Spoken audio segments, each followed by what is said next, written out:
Welcome to MMA Fancast. My name is Luke Payson. I am honored to have former guests on the show. Today's guest and Art of War title challenger for the Bantamweight title of the world coming up here September 15th, Anthony Houndog Hogeback. Anthony, welcome to the show. Thank you very much. You are very welcome. It's my honor to have you on the show. I've seen you fight a couple times in person, always very entertaining. And you've got this big opportunity. Art of War is on the eastern side of Pennsylvania, typically maybe Lancaster, Philly-ish area, typically. And I've been to some of their live shows when they were just starting out, maybe their first 5 or 10 shows or stuff. So it's really exciting to see Bickens and everybody out there doing so well. What led for you to take this title fight against Eric Beats? And what do you know about him? And kind of walk us through this title opportunity. You're a 3-2 fighter. He's a 3-0 fighter. Both very high level, highly ranked bantamweight amateurs. Yeah, I was trying to find a fight around that time frame of like August-ish, like September time.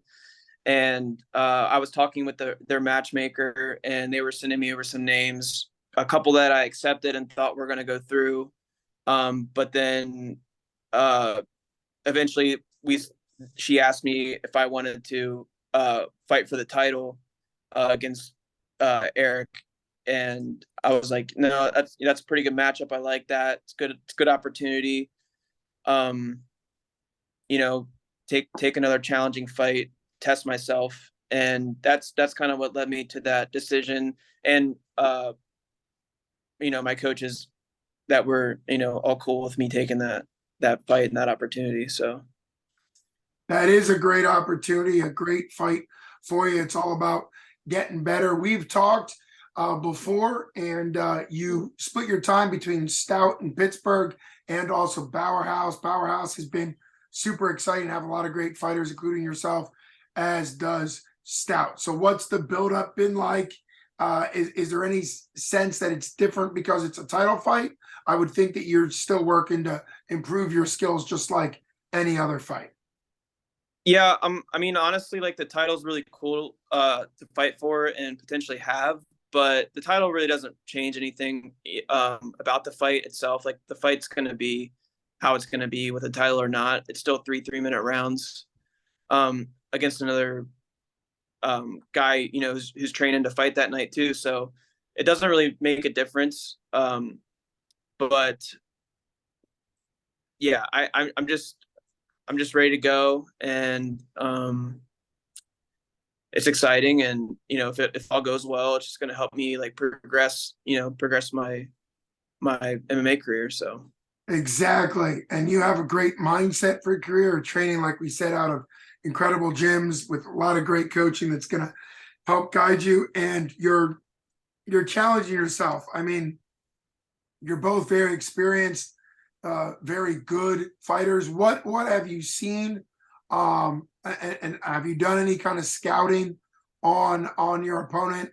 And what's the, kind of, I've seen that he has, I'm looking at his Tapology. It looks like he has fought, 3 guys, obviously all wins, 2 decisions, 1 rear naked. Most of the guys he's fighting doesn't have a lot of experience. By far, you're going to be the most experienced fighter he's fought, which is exciting. I know you fought some experienced fighters before. I've watched you fight experienced fighters. Do you think that gives you an edge, the fact that you've been in there with some more experienced guys? It could and it could not. You never know. Like MMA math's really hard to do. Yes. And it doesn't happen sometimes. And every fight is kind of its own little, special thing. And, guys can fight. Sorry about that. Guys can fight him 10 times, and every single fight can look different. So his experience, or the guys that he's fought, their experience, like it can and it can not mean anything. I don't really know. I'm trying not to really think about that. I'm just gonna worry about him and respect his skill set, and I'm just training hard and trying to get better. And I have a healthy respect for his skill set, and I'm just gonna look for my ways to win the fight and look for my advantages and not really necessarily worry about what he's doing.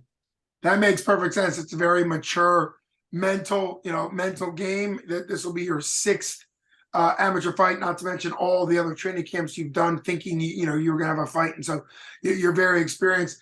And particularly in MMA, I guess any sport, particularly MMA, he's in there with you, right? Like it's important, as you just pointed out, that you do what works for you. If you go in there thinking you got to figure out what he's doing, that's part of it, but you also want to make sure you're doing what works for you and your game plan and is your style to get the win. Who's going to be in your corner as far as coaching and support goes? Is this more, I know Pittsburgh wise, it's a drive, but from where you are in Virginia, is this closer to home? Like what are you excited about as far as crowd goes? Or are you going to be going into enemy territory? What are your thoughts on that? For my corners, it's going to be out of Stout. Okay. I haven't been home to Maryland since March, just life circumstances and busy schedule. And I actually haven't stepped foot in Bauer House since March, even though I still talk to Rob and I still am very close with all my training partners there. And, that's where I started. And those are like my family. So I still keep in touch with them, but I actually haven't been to Maryland since like March. So all my training has been done out of Stout this time. And that was kind of like a mutual decision also with me and Rob, where it's like, we would love to have you here, but I think it's more beneficial to you if you focus on one place, and you're always welcome here. So, but also just life circumstances that I just haven't been home. So all this training's been out of Stout. That's my team. That's where my corners be. Mike's my coach. So I'm going to have Lucas there. That's going to be a big help. He's like one of my best friends, good training partner, always there to help me. I'm there to help him. He's there to help me. So I'll have them there. And then, what was the second part of that question? Sorry. Oh, no, you've given me a lot of information. I really appreciate that. The second part was, do you expect this to be enemy territory as far as the crowd goes? I'm not quite sure. Your supporters, I would assume you're more the outside guy coming in to fight the hometown guy. What do you think about that? Yeah, it's actually funny that I didn't even really think about that until you just said that, but I'll probably have like 20 people there. I think I asked for like 20 tickets, but that's like relatively a small group of people.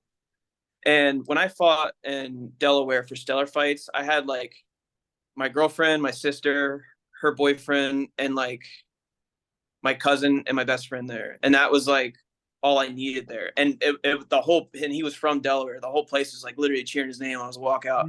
But that kind of put me in a mindset of like, I don't know, I just kind of liked it a little better than, for some reason, when I was at the Meadows, I just felt like a lot of like pressure that I maybe didn't really know how to deal with yet, because I had all these people there. Sure. So I think at this point in my career right now, I would almost rather be like there to play like the spoiler than like try to live up to the expectation of like all these people are here to see me, Sure. Yeah, there's a mental fight within the fight game for sure. And I always like to quote a famous, legendary UFC fighter, future Hall of Famer, multiple heavyweight champ, Stipe Miocic. He fought and won his belt down in Rio de Janeiro, Brazil, while they were screaming at him in Portuguese that they wanted to kill him. And then he defended it against Overeem in Cleveland. All that to say, once he won in Cleveland, he, top of the world, said never wanted to fight at home again. And obviously, he's incredible talent. It's just that there is added pressure. Some guys love fighting at home, and kind of the home crowd really gets them going. And maybe that'll be you at some point, but I think it's also good to understand yourself. And if going on the road and being a little bit of the out-of-town guy helps like focus you and motivate you, that's great.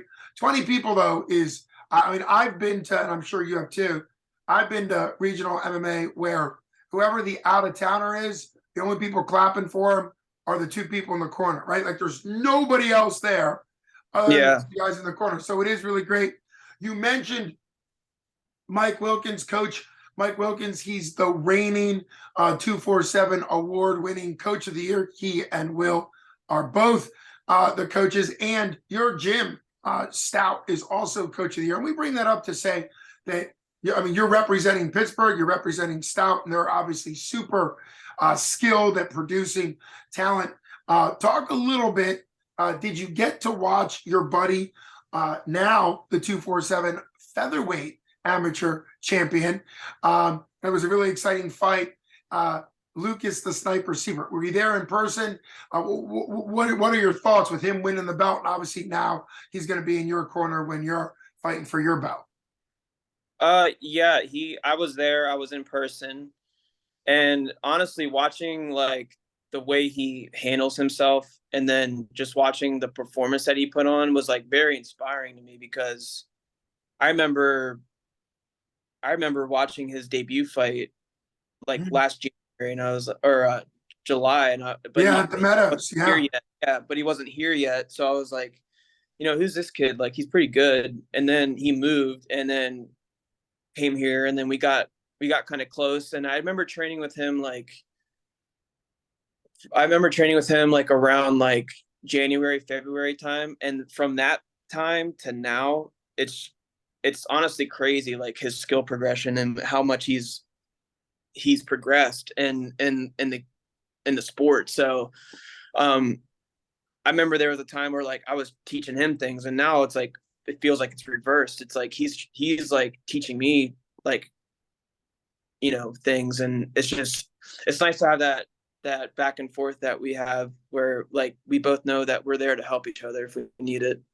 Yeah, and that's that. A lot of times in fight world, they quote the Bible verse, "Iron sharpens iron," right? Like that is what's happening. You, I'm sure, helped, and he helps you, and as both of your levels increase, and this is what we end up seeing, right? Stout is a high level gym, and clearly they're gonna be sending people to the upper levels at some point if they haven't already. I don't know all their history, but currently they're just really producing you and many others that are just talented, that are eventually going to make the way to the progression through the amateur ranks to pro, and then through pro to one of the higher organizations. So there's a lot of people that go into you and Lucas and many others as far as growing the talent pool and in developing each other. Do you want to do a prediction? What's your confidence level going to this fight? You don't, of course, have to do a prediction if you'd rather not. What do you think your fans can expect to see from you? September 15th, Art of War 31, I believe, and you'll be fighting for the bantamweight amateur belt. Yeah, I think every time someone asks me for like a prediction on a fight, I just don't like that, because I feel like it's like almost something that I'm trying to force. Sure. So I'm gonna feel them out, see what happens, see what opportunities are presented, and just capitalize on them, and that's gonna be my path to victory. Yeah, that flow state, being able to capitalize on what presents it. I was watching Dana White Contender Series last night, and I forget who it was. He's in the UFC now, but one of the guys had always won by like knockout or decision, never by submission. And then it was the heavyweight. It was the big stud heavyweight, and then he throws Americana on the guy, or a key lock on the guy, and they're like, "Oh, it's his first submission ever." Well, yeah, because it was there. And that's one of the things, like you're saying, when you make a prediction, that can bite you, because it can make you kind of blinders on like a horse, and you're only looking for that way to win as opposed to keeping open. And that big heavyweight, obviously he's not much of a submission guy, but the submission was there, so he took it and he won, right? And I think that goes for you. Like, you want to find a way to win. That's what matters. You'll find something that'll work for you, whether it be a submission, a stoppage from strikes, or a decision. Sounds great. I'm super excited. Do you have people you want to thank, sponsors or anybody like that? Shout outs, and then I'll tell you best skills, and I can't wait to see what happens for you when you fight for the bantamweight title for Art of War. Yeah. Before I forget, just because we were talking about it, Lucas is like one of my best friends, good help. But there's many other guys. There's Miguel, who's like on that same level. There's Tim Bailey, Yep. also on that level, where like it's like that meme that you see like on Instagram, like a hard sparring day, like you're trying to like look away from those guys because you don't want to go get beat up by them. Like Yeah. those are guys that like make you better. Yeah. Right. And so shout out to them, Tim Moriarty, uh, all those guys are like at disposable at dispose. I don't know what I'm trying to say. They're willingly there for me when I need them. Sure. And yeah, thank you to my girlfriend Becca, who like supports everything. My family and my coaches in my gym, all the guys at Bauer House.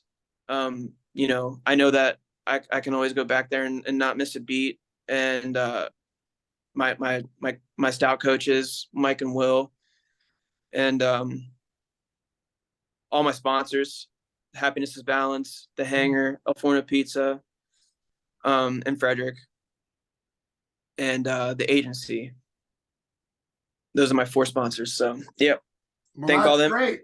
Art of War, Eric, for even giving me the opportunity. Thanks to them too. Yeah. You were saying that's Art of War. Eric gave you the opportunity. Yeah, of course, your opponent. Absolutely. Yep. Great. And I think that's still run by Mike Bickens as the promoter. So yeah, shout out to him. He's doing a great promotion. Always great to see good promotions. And now, like you've done fighting out here, to be able to go to a different promotion in a new area. Very excited for you. Very excited about all the people you mentioned at Stout. There's so many. I believe, and obviously, I mean, she's going pro. I believe Sunshine, Brittany, is going to be making a pro debut. I don't think it's quite announceable yet, but I do know that she's looking. She's right there, and that's going to be a big time, because a lot of people, including myself, think that she's really going to make big waves, not only at the regional level but also at a higher level very, very quickly once she's able to, build up a pro record. So you got a lot going on at Cure. I bring her up because I would assume you also train with her. She's about weight class. Right. I'm gonna miss people, but like no, of course not. Yeah, there's so many.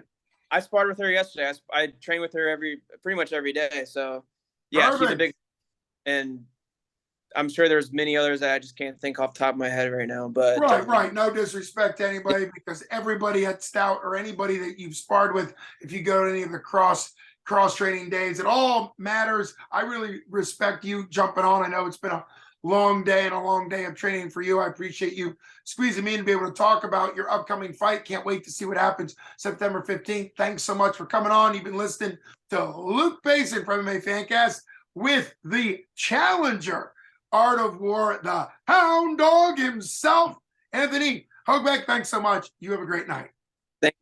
Thank you. You got it, brother. All right, bud. Bye-bye. Bye-bye.